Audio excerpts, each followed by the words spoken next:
Hello everyone and welcome back to my YouTube channel. आज की video में हम पढ़ने वाले हैं about the assisted reproductive technologies. तो असिस्टेड रिप्रोडक्टिव टेक्नोलॉजीज़ का मतलब ये है कि अगर किसी भी कंडीशन में, किसी भी फिज़िकल कंडीशन में ऐसा हो सकता है कि जो फर्टिलाइजेशन है वो पॉसिबल ना हो रही हो, तो इस सूरत में जो रिप्रोडक्शन के लिए टेक्निक्स यूज़ की जाती हैं उनको बोला जाता है असिस्टेड रिप्रोडक्टिव टेक्नोलॉजीज़। तो इनमें सर सबसे ऊपर जो टेक्नोलॉजी हम लोग यूज़ करने वाले हैं that is the in vitro fertilization. तो इन विट्रो फर्टिलाइजेशन यानी आईवीएफ, इसका मतलब ये होता है कि एक एम्ब्रियो हमने आउटसाइड द बॉडी उसको फर्टिलाइजेशन करवा के जो एम्ब्रियो बना है, जो जाइगोट बना है, उसको फिर मदर के अंदर इम्प्लांट करना है। तो इन विट्रो फर्टिलाइजेशन के मैं आपको अभी स्टेप्स बता देता हूँ कि कौन कौन से होते हैं। जो इसका सबसे पहला स्टेप होता है वो ये होता है कि हमने जो ओवेरियन फॉलिकल्स हैं उनकी ग्रोथ करवानी है, उनकी मैक्सिमम ग्रोथ करवानी है। इसके लिए दो केमिकल्स यूज़ किए जाते हैं। उनमें से एक केमिकल को कहा जाता है क्लोमिफेन सिट्रेट। तो अभी मैं यहाँ पर लिख देता हूँ, क्लोमिफेन सिट्रेट। और इसके अलावा क्लोमिफेन सिट्रेट के अलावा और जो दूसरा केमिकल यूज़ किया जाता है इसको सुपर ओव्यूलेशन करवाने के लिए, that is the gonadotropin.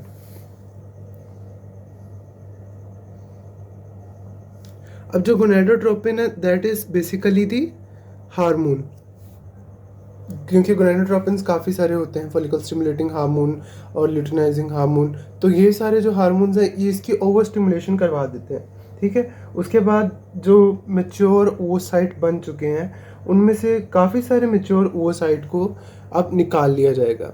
Clomiphene citrate पहले करवा दिया गया ताकि बहुत सारे ओवोसाइट बन जाए।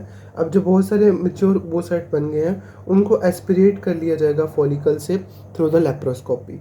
अब लेप्रोस्कोपी क्या टेक्निक है कि इसमें जो ओवोसाइट है उसको अल्ट्रासोनोग्राफी की मदद से एक नीडल को जो है वो बॉडी के अंदर एंटर किया जाता है फीमेल की, और वहाँ से ओवरी के अंदर से, मेच्योर फॉलिकल के अंदर से ओवोसाइट को निकाल लिया जाएगा। अभी क्या होगा कि जो ओवोसाइट है उसको एक पेट्री डिश में प्लेस किया जाएगा जिसमें कल्चर स्पर्म का सैंपल पड़ा होगा। अब जो वो कल्चर स्पर्म है वो पहले से कैपेसिटेटेड होंगे। अब कैपेसिटेशन की यहाँ पर ज़रूरत क्या है? जब मैंने आपको पहले पढ़ाया फर्टिलाइजेशन, तब मैंने पढ़ाया कि जो कैपेसिटेशन है that is very important for the completion of the process of fertilization. तो अभी अगर कैपेसिटेटेड अगर स्पर्म हमने आउटसाइड से ऐड किए हैं यानी कि पेट्री डिश में ऐड किए हैं, तो उनका ज़रूरी है कि वो पहले कैपेसिटेटेड हो।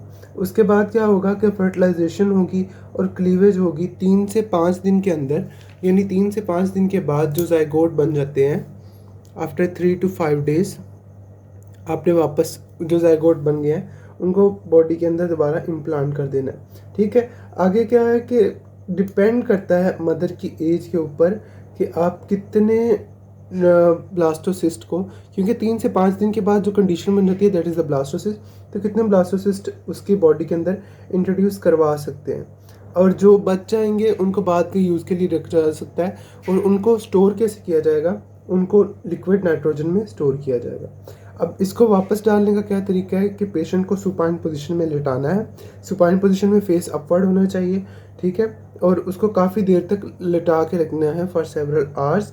और फिर क्या करना है कि इसमें जो है वो इम्प्लांटेशन के चांसेस बढ़ जाएंगे उससे, और यहाँ पर जो है वो मल्टीपल प्रेगनेंसीज के चांसेस बहुत ज़्यादा होते हैं in the in vitro fertilization. उसके बाद जो नेक्स्ट टेक्निक है that is the cryopreservation of the embryo. अब क्रायो प्रिजर्वेशन में असल में इसी का एक टेक्निक है इन विट्रो फर्टिलाइजेशन की, यानी जब आपने इन विट्रो फर्टिलाइजेशन करवा ली तब आपने उसको प्रिजर्व करना है। अब प्रिजर्व उसको जो किया है वो क्रायो प्रोटेक्टेंट में भी किया जा सकता है और लिक्विड नाइट्रोजन के साथ भी उसको प्रिजर्व किया जा सकता है। अब जो क्रायो प्रोटेक्टेंट है उसमें दो चीज़ें आती हैं, या तो उसमें ग्लिसरॉल होगा या डाईमिथाइल सल्फोक्साइड, ये उसमें क्रायो प्रोटेक्टेंट होगा। तो क्रायो प्रोटेक्टेंट में यहाँ पर लिख देता हूँ, इट में बी आइदर द ग्लिसरॉल या फिर यहाँ पर हो सकता है डाईमिथाइल सल्फोक्साइड, ठीक है, डाईमिथाइल सल्फ ऑक्साइड, तो DMSO, ये इसका अपने शॉर्ट फॉर्म याद रख लीजिएगा, ठीक है। अब लॉन्गेस्ट पीरियड क्या है? क्रायो प्रिजर्वेशन में आप एम्ब्रियो की भी क्रायो प्रिजर्वेशन कर सकते हैं, आइदर आप ओवोसाइट की भी कर सकते हैं, स्पर्म की भी कर सकते हैं। अब जो स्पर्म की क्रायो प्रिजर्वेशन है, ये बहुत देर तक जो है वो स्पर्म को स्टोर करके रख सकती है। ऐसा देखा गया है कि 21 ईयर्स के बाद तक जो स्पर्म है वो रिस्पोंडेंट रहते हैं। उसके बाद जो अगली टेक्निक है that is the intracytoplasmic sperm injection. अब इंट्रासाइटोप्लाज्मिक स्पर्म इंजेक्शन का क्या मतलब है कि जब मैंने फर्टिलाइजेशन का प्रोसेस आपको थॉरली पढ़ाया था तब मैंने ये बताया था कि जो वो साइट है उसके अंदर जो स्पर्म है वो अपने हेड और टेल के साथ आ जाता है, सिर्फ सेल मेम्ब्रेन बाहर रह जाती है। ठीक है। अब जो यहाँ पर स्पर्म इंजेक्शन है, इसका मतलब ये है कि जो मैच्योर ओवोसाइट है उसके साइटोप्लाज्म के अंदर डायरेक्टली स्पर्म को इंजेक्ट कर दिया। ये कब हो सकता है? जब स्पर्म की काउंट बहुत कम है मेल में, या जो मोस्टली स्पर्म आ रहे हैं वो जो है वो डिफॉर्म्ड है, यानी मेलफॉर्म्ड है, सॉरी। तो क्या हो सकता है कि जो ठीक स्पर्म है उनमें से किसी को ले लिया जाएगा और उसको फिर इंजेक्ट किया जाएगा। काफ़ी सारे स्पर्म होंगे लेकिन उनको जब उनमें से किसी एक को इंजेक्ट कर दिया जाएगा तब उसकी फर्टिलाइजेशन हो सकती है। ओके, तो ये उनमें जो ज़्यादा ट्रीटमेंट ज़्यादा अच्छा आएगा जिनमें IVF जो है वो फेल हो चुका है, यानी पहले इन विट्रो फर्टिलाइजेशन का प्रोसेस करवाएं उनमें, अगर नहीं हो रहा तो फिर इंट्रासाइटोप्लाज्मिक स्पर्म इंजेक्शन करवाएं। लेकिन इंट्रासाइटोप्लाज्मिक स्पर्म इंजेक्शन का रिस्क ये है कि इसमें फीटस की जो है वो वायर डिलीशन ज़्यादा हो सकती है। अगर वायर डिलीशन होगी तो इसका ये साइड इफ़ेक्ट आएगा कि उस पेशेंट में जो आगे चल के क्रोमोसोमल एबनॉर्मेलिटी बहुत ज़्यादा आ जाएंगी। ठीक है। उसके बाद जो नेक्स्ट टेक्निक है that is the assisted in vivo fertilization. अब असिस्टेड इन वीवो फर्टिलाइजेशन का मतलब ये है कि इन वीवो का मतलब है इनसाइड द बॉडी। अब इनसाइड द बॉडी फर्टिलाइजेशन करवानी है, लेकिन ये असिस्टेड टाइप की है। असिस्टेड कैसी है कि जो गैमीट इंट्राफिलोपियन ट्यूब है, गैमीट इंट्राफिलोपियन ट्यूब ट्रांसफ़र इसमें यूज़ किया जाता है। एक term gamete intrafallopian tube transfer, gift यहाँ पर लिखा हुआ है। ठीक है।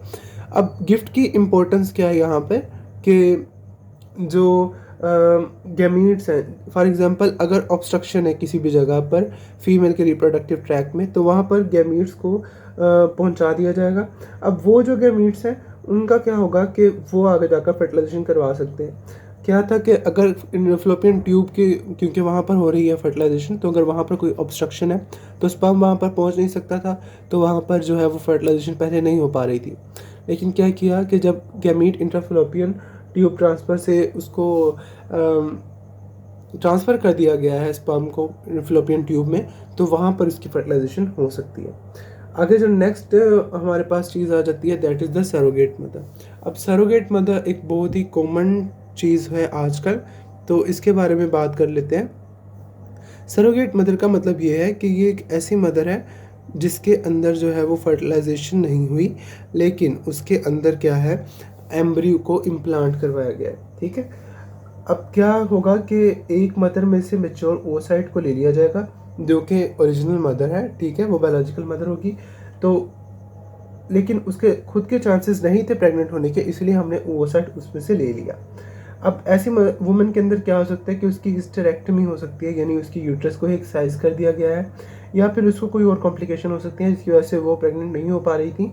तो हमने क्या किया, हमने उनके अंदर से ओवोसाइट को ले लिया, उसकी इन विट्रो फर्टिलाइजेशन करवाई, यानी जो फर्टिलाइजेशन है वो आउटसाइड द बॉडी होगी, और फिर उसको क्या किया जाएगा कि उसको लेप्रोस्कोपी अल्ट्रासोनोग्राफी के ज़रिए से उसको वापस से दूसरी सरोगेट मदर के अंदर इम्प्लांट कर दिया जाएगा। Now this mother is just the birth giving mother. ठीक है। ये उसकी बायोलॉजिकल मदर नहीं है, इसके अंदर उसका क्रोमोसोमल या जेनेटिक मटेरियल नहीं होगा। इसके ये मदर सिर्फ फीटस को न्यूट्रिएंट सप्लाई करेगी, यानी इसके अंदर प्लेसेंटा डेवलप होगी, और यानी इसके अंदर इम्प्लांटेशन होगी, प्लेसेंटा डेवलप होगी, और मैच्योरेशन फीटस की सरोगेट मदर के अंदर होगी। So this was all for today. Thank you so much and keep watching the new videos. Till then, Allah Hafiz.